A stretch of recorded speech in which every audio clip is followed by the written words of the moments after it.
I did want to follow up with something. In the past, I've heard you say that you've thought this Leafs team has been on track before when they had Bogosian and a different looking fourth line and Simmons and kind of lost their way a little bit. You feel like that was the best version of this Leafs team to date, right? Well, the 2021, I think it was. I mean, I thought I was applauding Kyle. I mean, I think they added Foligno.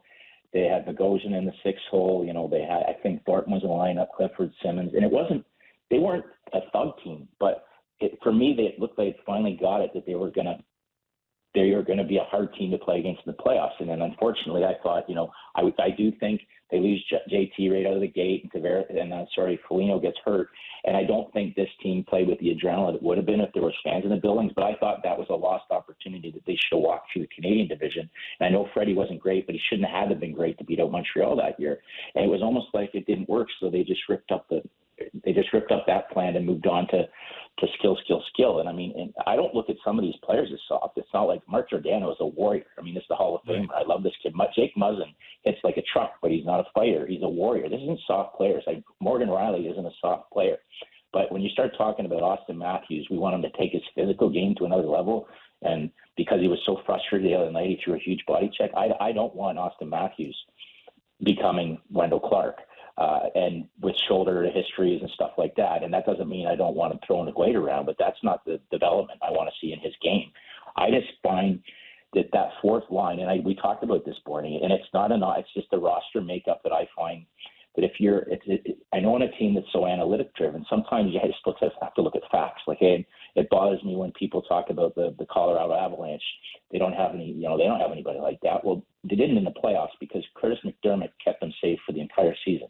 And they rewarded him with a minimum contract NHL with a 2-year extension. He didn't play a game in the playoffs. And you talk to anybody in that room during the regular season, guys were spared injuries. Guys felt safer because he was on the ice. Like Milan Lucic used to tell me, and this Milan's scared of nobody, but the players that play that kind of role, they look the night before and see who's in the other team's lineup.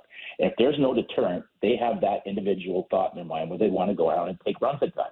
And if there's no deterrent, it's free game. He says there are nights I got to look in, and if Curtis McDermott's in the lineup, I got to think twice if I want to go run around at McKinnon or what have you.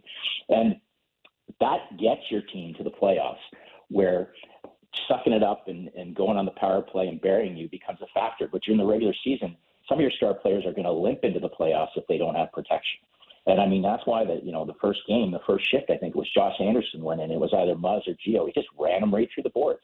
And I mean, and Tom Wilson, these are guys, and they're hard to find, don't get me wrong. But even the value of an Evander Kane, now if somebody wants to mess with a McDavid or Draisaitl, if Evander wants to play that role, he can do it. And again, it's not a turn it back to throwback. And I talked to Nick and I talked to Bourne about this. Like when I was in Carolina last year, the most coveted piece, and I think the Leafs in Carolina.